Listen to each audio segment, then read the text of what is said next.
screw-up brother pushes me too far. I confront him about all the ways he's mistreated me, and cut ties for good. My brother Sam always treated me like trash. I was a lonely kid from skipping grades, so I didn't know what friend/sibling relationships were supposed to be for a long time. I forgave him for a lot of stuff I shouldn't have. I've always had this vibe where people are calmer around me and don't put up a guard, either, so I get told/hear a lot. Sam knows how much I've always wanted to be his friend, too. So I don't think he ever considered what might happen if he really, truly pissed me off. By 30, I hoped maybe he'd be mellowing out, but no. He only reaches out last minute on holidays and when he needs something from us. I live with my parents. I've grown emotionally as an adult, valuing myself. Realizing how shitty he treated me, I started to resent him and stopped reaching out to hang/talk. We didn't talk for months. On Mother's Day we went out with Sam and fiancée Leah for brunch. I had a bad migraine but went in case Sam bowed out last minute like he usually does. I didn't want my mom to feel sad. Before, I'd be very lively trying to talk to him. I barely spoke 10 words to him, maybe 100 the whole meal. The only time he spoke to me was to talk down to me. The restaurant is busy so we leave our table and go outside. It's hot and bright, bad conditions for a migraine. Leah has chronic migraines so you think he'd be sympathetic, but he didn't even notice I wasn't well. Sam didn't get mom a gift, just a card. It's a sonogram. Sam and Leah have been engaged for a while, but no one likes Leah, and for good reason, the posts I could write. My parents are pretending to be happy, but I don't bother. After a little while the light and heat are making me feel sick so I ask my dad if we can go now. Sam snaps that no one asked me to come. I wasn't invited. Mom quickly shut that down, and I tried to walk away to the car and sit. But he said, "Wow, that's shitty, family for you." All hell broke loose on him. I turned around and screamed, not caring about our 7-year age gap, difference in height, or strength. The entire group froze in shock because I'm always soft-spoken and gentle. I reminded him he admitted he wasn't happy in his relationship and Leah made him miserable, and would make a terrible mother, but was afraid of being alone. I took him in when our parents kicked him out. He hurt me for trying to sleep in my own bed, then didn't talk to me for 2 years because I didn't let him drive drunk that night. Picking me up by my neck in a rage and holding me against a wall until I blacked out, giving me PTSD he has the gall to deny and laugh about. Never visiting me in the hospital or the 3 months recovery at home after I was in an accident. Leah had a tragic one before and still brings it up, so you'd think to have sympathy. When he finally unfroze, his argument was pathetic. It was that my parents paid for the college apartment. They paid for his too, but okay. And this was the reason when I asked him if I could stay in worst case scenario after fighting with our mom, he said no. Then his stock reaction when he knows he's wrong, puffing his chest up saying lay a hand on me bro. Mom would never kick me out. Sometimes we fight, as you do with people you live with. It helps my anxiety to make backup plans I don't actually need and Sam is aware of that. I told him to never, ever contact me again, because he is not my fucking family. Dad gently steered me back to the car and I sat inside. They talked for a while after I got in but I wasn't listening. Leah isn't speaking to her family, and now doesn't even have his family. Way to admit we aren't family. Leah tried to explain that Sam declined because they have 2 large dogs and they were worried something might happen to my tiny dog, Pebbles. Mom said I never planned to bring Pebbles, because I couldn't separate her from my parents' dog. Leah looked confused and Aide Sam told her I wanted to bring the dog. Sam said he'd never visit the house again as long as I lived there and tried to get my parents to kick me out. Mom shut that down too and clarified that I'm higher on the totem pole than he is, by a lot, and it's his own fault. At first Mom was torn. She agreed that my brother was completely wrong, but didn't want to just cut off one of her kids. But as I laid out all the shit he'd done/admitted to me, that changed. Mom was furious and apologized that they didn't punish him enough when we were kids, figuring siblings fight and I was always the kid that was fine. She texted Sam that an apology would go a long way, and he declined, not ready to deal with her yet. My parents told me that if I'm not invited to the wedding, they won't go either, so he would finally have some consequences. I wouldn't go. It's the principle. Some of what I told her was the actual sum of money he'd stolen from Dad over the years. We knew, but didn't think it was 800, had sex in my and my parents' bed, and just how badly he hurt me. Sam only has his good job because Dad pulled strings. And this ungrateful brat didn't even text him on Father's Day, going off on Mom for reminding him to text, because it ruined his day. That pissed us off a lot and while we were venting, realized how badly he fucked himself. Leah doesn't have many friends, no close females. Sam doesn't either, he made poor choices. She isn't speaking with her sister, Sil, or Mom because she's throwing a tantrum that Grandma won't have undivided attention on her kid. I always wanted to feel included, so they were probably banking on me to help plan the baby shower and appointments for wedding details. I enjoy organization. No idea who'll help her now. Sam would force me to dog sit when he lived here, knowing I can't put an animal in the crate if I'm there, and never gave me a heads up/asked.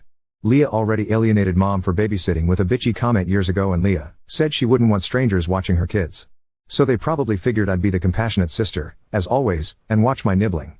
Sam often used me as a therapist. When my dog of 14 years passed, I got nothing. One of his dogs is older and already blind and deaf. He told me he was terrified of the day she passed because he wouldn't know what to do. Valp, can't lean on me anymore. I haven't bothered checking, but figure the engagement is strained. Sam is a known liar and I can barely try to bluff in a game of Uno. Leah heard what Sam said about his feelings towards her, and realized Sam lies to her about me. Wonder how that's working out. Don't know, don't care. They're both blocked. We have a bet going that he doesn't want to deal with me yet because he thinks by his birthday, I'll cave in and get him a gift, and he'll get out of this with no apologies yet again. His mistake. Edit, people requested names versus initials for readability and fixed a typo. Oop, don't worry. Sam can drop down and cry for forgiveness, but it won't be coming. Our dad doesn't show emotion much, and when he heard about the cash total, he was so sad and said I can't even trust family. My heart broke. Before that I was open to real apologies and effort to repair our relationship, but that was the last straw for me. Oop, oh yeah, my stomach absolutely dropped seeing the sonogram. Me and the fam always dreaded the day they actually got married or pregnant. We were holding out hope he'd come to his senses at some point. Leah in particular can barely manage to take care of herself. Sucks they both burned bridges to their villages. Update 1. Y'all, I can't. I burst out laughing on this one. So, my dad's birthday was last week. My mom and I tried to make it extra special, all things considered. We usually celebrate, but nothing big. My dad's workplace does these family appreciation days at various places every year, with free passes. Sam works there too, but has never really paid attention to the dates unless he plans on going, which he doesn't unless we do it as a family, usually. So Dad's birthday was during the week and the appreciation day was Saturday, at an amusement park. I used to go every year, but I was in an accident a few years ago where I got a concussion and have ongoing intracranial hypertension. Too much fluid is sloshing around up there. I have to take meds so it doesn't press on my optic nerve too severely and slowly make me blind, so roller coasters are off the table for me. Which is tragic, I love them. Since Sam never bothered asking, or checking on me after the accident, I don't think he knows that.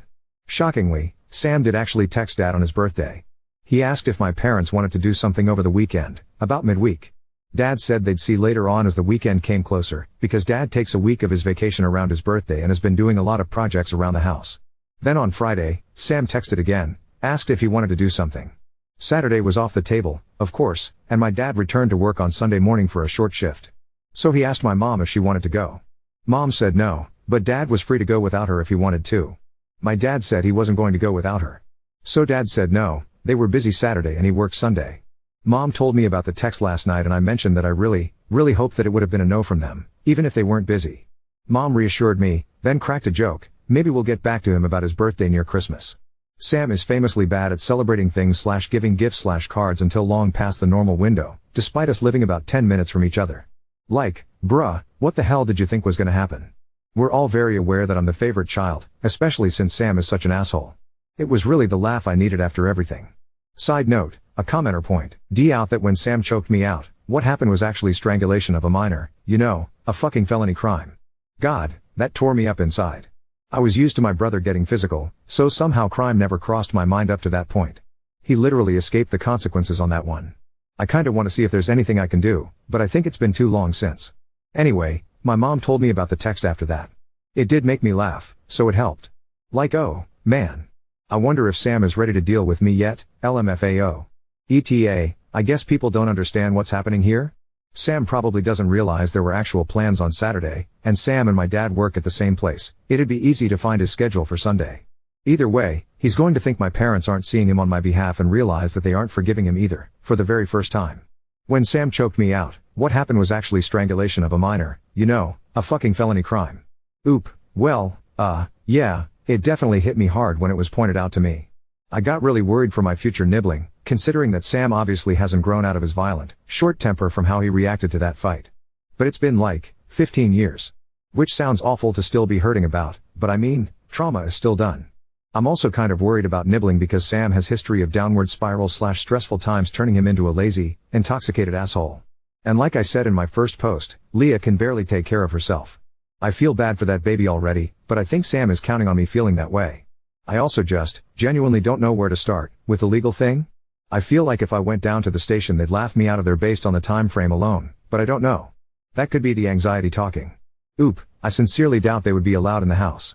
Leah has complained about us coming over unannounced too often, which means like, twice in a year.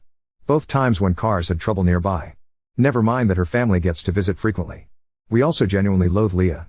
She pulled Sam and I away from our dad at the hospital when we didn't know if he could die.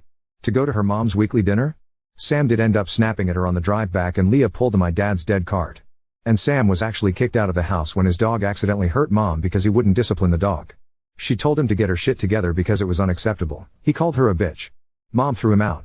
It does upset me that my parents failed me like that, but I know they genuinely love me. I think that incident in particular wasn't reported because my parents fostered at the time for money to pay off bills and for Sam's college books and stuff, and that would have cost them their license. Sam was only home on breaks at that stage and we didn't have any kids with us. As for being guilted into babysitting, I have literally lost all compassion for the both of them.